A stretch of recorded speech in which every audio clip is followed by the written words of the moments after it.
Сайн байна уу үзэгчдээ. Та бүхэн Totcom Series компаниас мэдчилж байна. Манай байгууллага нь энэ жил Утаг Улаанбаатар хот өрөөндөө Өмнөд Солонгосын Dev Energy компани аль бие усны дистрибьютор болон 5 төрлийн шалны халаалтын системийг та бүхэндээ танилцуулж байна. Эхний халаалтын систем нь бол хэд улаан туяаны хальсан халаалтын систем байгаа. Хэд улаан туяанд хүний биед нарны элчнэрхтэй адил үйлчлэгээ үзүүлдэг байна. Манай хэд улаан туяаны хальсан халаалтын систем маань гүн хэвлийн аргаар хийгдсэн болохоор альва галын явуулаас сэргийлэн одоо богино холбоо үүсэхгүй, одоо орч өсрөхгүй, мөн ус нэвтрүүлэхгүй тийм давуу талуудтай байна. За өргөний хувьд болохоор манай халаалтын систем маань 50 см өргөнтэй, одоо 80 см өргөнтэй, метрийн өргөнтэй гэсэн 3 янз байгаа. За цахилгаан зарцуулалтын хувьд бол метр квадратад 200 Вт зарцуулна. Жишээ нь одоо 20 м квадраттай 5 амтаа гэрийн одоо цахилгаан зарцуулалт бол цагт 340 төгрөг цахилгааны мөнгө төлнө гэсэн үг юм аа. За тулаан туяаны энэ халаалтыг паркетын доор, модон шалан доор мөн одоо айлуудын хивс дороожин доор мөн хулдаасан доор тавих боломжтой, сурлуулалтын үед маш хэлбэр байгаа. За энэ халаалтын маань одоо 220-д задлахаас өмнө температур тохируулагчд буюу одоо термостатор температураа тохируулан хэрэглэнэ. Манай оруулж ирж байгаа хэд хэдэн төрлийн термостатуудыг одоо тайлбарлаад та бүхэндээ танилцуулъя. За эхнийх нь болохоор энэ цагийн ирлээтэй буюу тодорхой цагт халаад унтарч байдаг тийм тохируулагтай термостат байна. За дараагийнх нь бол энэ удирдлагатай телевизийн удирдлага шиг одоо адилхан алтаас удирдах боломжтой тийм термостат байна. Энэ бол механик буюу гар ажиллагаатай өөрөөсөө очиж асааж унтрааж температураа ихсэж багасгах тийм боломжтой термостат байна. За та бүхэндээ одоо дотроо тусгай шингэн агуулсан гуурсын халаалтын системээ тайлбарлая. Шалан сурлуулсан дагавар та бүхэн харж байна. Гуурсын халаалтын систем маань бол дотроо одоо тосол маягийн зориултын шингэн агуулсан энэ нэг хурдан халж удаан хүрдэг шингэн байгаа. Одоо хоёр үзүүр нь хоёлаа битүү. Тэгээд 220 залхтаа мөн термостат одоо буюу температур тохируулагчаар дамжин одоо температураа тохирлон ашигладаг байна. За энэ температур тохируулагч маань бол мэдрэгчтэй температур тохируулагч байгаа. Та бүхэн одоо шалаа халаахтаа асаагаад өөрийнхөө хүссэн температурт тохируулан ихсгэж одоо багасган шалаа халаах боломжтой юм аа. Гуурсан халаалтын системийн давуу тал нь бол хурдан халж одоо энэ шингэн маань удаан хүрдэг. Танайд шал маань хурдан залгаснаар хурдан халаад унтрсныхаа дараа удаан хүрэх тийм давуу талтай байгаа. Энэ одоо хальсан халаалтын системээс одоо ялгаатай нь гэх юм бол барилгын зуурмагнд цемент дотор одоо суйрлуулж шалан доороо одоо суйрлуулах тийм халаалтын систем байгаа. Мөн адил температур тохируулагчаар тохируулан халаадаг халаалтын систем нь одоо энэ кабелын халаалтын систем байна. Энэ нь маань ариун цэврийн өрөө, угаалгын өрөө, саун, бассейн, мөн галтгоонд одоо буюу чигтэй нөхцөлд суйрлуулах энэ тохиромжтой халаалтын систем байнамаа. За энэний маань цахилгаан зарцуулалт нь бол метрт 20 Вт байгаа.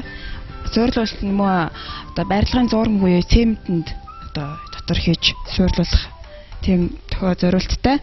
За энэ одоо цахилгааны утас маань температур тохируулагчаар дамжин 220-д залгагдан ашиглагдана. За өөр нэг төрөл бол манай оруулж ирсэн төрөл нь халаалтын кабель байгаа. Энэ халаалтын кабель дотроо хоёр янз байгаа. Энэ 220 вольтын хүчтэй мөн 380 вольтын хүчтэй тийм хоёр төрлийн халаалтын кабель байгаа. За мөн адил асфальт гадна асфальтын зам, бетонын замд суйрлуулах боломжтой халаалтын кабелийг манайхаас оруулж ирсэн байгаа. Энэ бас давуу тал нь юу гэхээр одоо их зуруу замтай, гаражийн зам, одоо байр орон сууц руу орсон замд одоо халтаргаа улгаанаас сэргийлэн тавих нэг тохиромжтой. Мөн адил өвөл одоо ямар нэгэн шугам хоолой хүлтгэс сэргийлэн одоо тавиа суйрлуулах боломжтой. Мөн адил ганцхан замд ганцхан шатан дээр халтаргаанаас хамгаалан суйрлуулах боломжтой ийм халаалтын кабель байгаамаа. Энийн маань бол цахилгаан зарцуулалт нь бол метрт 20 Вт, 380 вольтынх нь метрт 25 Вт байгаа.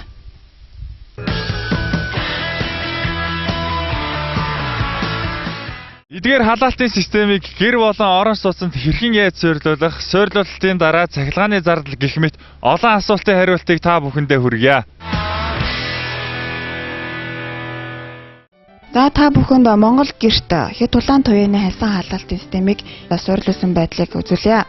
Хэд улаан туяаны хайсан халаалтын системийг суурилахаас өмнө дулгаан тусгаарлагч буюу доошоо дулаанаа алддаггүй, дулааныг ойлгодог дулгаан тусгаарлагчийг суурилах ёстой. Хооронд нь нэгэн жигэд скотчоор бэхлэн хайсан халаалтын системийг тавих талбайд нийлэнхүйт нь тавих ёстой байгаа. Дээрээс нь хайсан халаалтын системийг мөн адил нийлэнхүйт нь хоорондоо 5 см зайтаагаар нэгэн жигэд суурилуулна, мөн скотчоор хооронд нь бэхлэнэ. За та бүхэн Монгол гэрт нийлэнхүйт нь ингэж тавьж болно. Мөн шаардлагатай байгаа талбайгаа хэмжин тэрэнд нь таарсан үнийг сонгон суурилуулах боломжтой юм а. Дээр нь давхарлахгүй хоорондоо заавал 5 см тодорхой хэмжээний зайтаагаар нэгэн жигэд суурилуулах ёстой байгаа. Зис энэ хүрээнд нь цахилгааны утсаа зориултын хавчаарын тусламжтайгаар холбож 200 ойр залгана. Зис утсаа залгасан хавчаарын дээр заавал дулаан хадгалагч чиг нэвтрүүлдэггүй хансан скотчийг суурилж тавих ёстой байгаа. Ингээд цахилгааны утсаа температур тохируулагчаараа дамжуулан 200 ойр залгаж ашиглана.